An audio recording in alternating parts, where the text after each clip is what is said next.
point, I was reading through Hebrews chapter 11, and it just reminds me how literally without faith we wouldn't be able to like function, and how important having faith is. And I'm gonna finish on a verse as well in Luke. But I thought, you know what, I'm gonna share this. I'm gonna read it out because it may be useful as encouragement, because it's definitely encouraged me this morning. So do sit tight. It is a long chapter. And just if you've not seen our videos before, I'm really bad at pronouncing names, so do bear that in mind. So, now faith is the substance of things hoped for, the evidence of things not seen. For by it that for by the elders obtained a good testimony. By faith we understand that the worlds were framed by the word of God, so that the things which are seen were not made of things which are visible. By faith Abel offered to God a more excellent sacrifice than Cain, through which he obtained witness that he was righteous. God testified of his gifts, and through it being dead still speaks. By faith Enoch was taken away so that he did not see death, and was not found, because God had taken him. For before he was taken he had this testimony that he pleased God.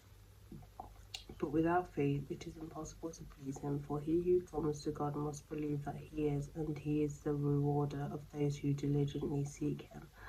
By faith Noah, being divinely warned of things not yet seen, moved with godly fear, prepared an ark for the saving of his household, by which he condemned the world, and became heir of the high righteousness which is according to faith. By faith Abraham obeyed when he was called to go out to the place which he would receive as an inheritance, and he went out not knowing where he was going. By faith he dwelt in the land of promise, in a foreign country, dwelling in the tents with Isaac and Jacob, for the heirs with him of the same promise. For he waited for the city which has foundations, whose builder and maker is God.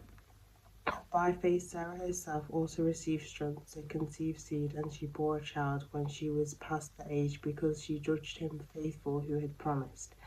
Therefore from one man, and him as good as dead, were born as many as the stars of the sky, multitude innumerable as the sand which is by the seashore.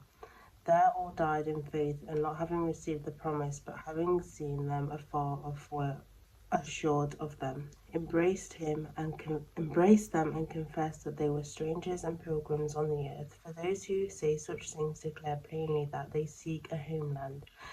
And truly, if they have called to mind that the country from which they had come out, they would have had an opportunity to return, but now they desire a better, that is, a heavenly country. Therefore, God is not ashamed to be called their God, for he has prepared the city for them. By faith Abraham, when he was tested, offered up Isaac, and he who had received the promised offering, his only begotten son, for whom it was, in Isaac your seed shall be called, concluded that God was able to raise him up even from the dead, from which he also received him in a figurative sense.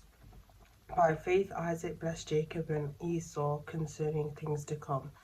By faith Jacob, when he was dying, blessed each of his sons Joseph, and worshipped, leaning on the top of his staff. By faith Joseph, when he was dying, made mention of the departure of the children of Israel, and gave instructions concerning his bones. By faith Moses, when he was born, was hidden 3 months by his parents, because they saw he was a beautiful child, and they were not afraid of the king's command.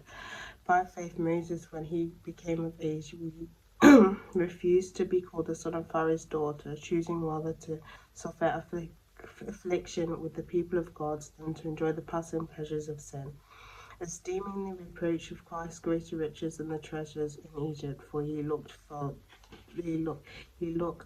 in the reward. By faith forsake Egypt, and not fearing the wrath of the king, for he endured as seeking him who is invisible. By faith he kept the Passover and the sprinkling of blood, lest he who destroyed the firstborn should touch them.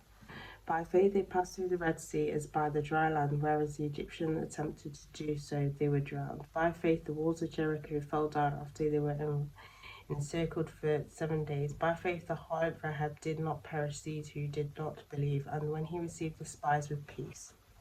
And what more shall I say? For the time will fall me to tell of Gideon, and Barak, and Samson, and Jephthah, also of David and Samuel the prophets, who through faith subdued kingdoms, worked righteousness, obtained promises, stopped the mouths of lions, quenched the violence of fire, escaped the edge of the sword, out of the weakness and were made strong, became valiant in the battle, turning to fight the armies of the aliens. Women received their dead raised to life again. Others were tortured and not accepted deliverance, and they might obtain a better resurrection. Just to point out as well, aliens means basically a foreign person, not actual like aliens which you think of. I thought I'd mention that just because, in case you've not like read the Bible and stuff. And this is the New King version as well. I think other newer translations may have changed the word aliens, but anyway, where was it? So others had trial of mockings and scourgings, yet of chains of imprisonment. They were stoned, they were sawn in two, were tempted, and were slain with the sword. They wandered about in sheepskins and goatskins, being destitute, afflicted, and tormented, of whom they was not worthy. They wandered in the deserts in the deserts and mountains, in dens and in caves on the earth. And all those who have obtained a good testimony through faith did not receive the promise, God having provided them something better for us, that they have not be made perfect apart from us. So if all those people in the Old Testament had no faith, things wouldn't have happened whatsoever. With their faith, they believed in God, and so that faith just carried them to do these actions and to go through these trials and everything. And I want to read Luke 17, verse 6. So the Lord said, if you have faith as a mustard seed, you can say to the mulberry tree, be pulled up by the roots and be planted in the sea, and it will obey you. So you know what a mustard seed is? It is the smallest. We're talking, it's like this very, very small seed. So even if you have such small faith, as long as you have faith, you can use that faith. But I hope that this video is encouragement to you if you are struggling or you feel that your faith is kind of going down a little bit. I just hope that this video is encouragement to you.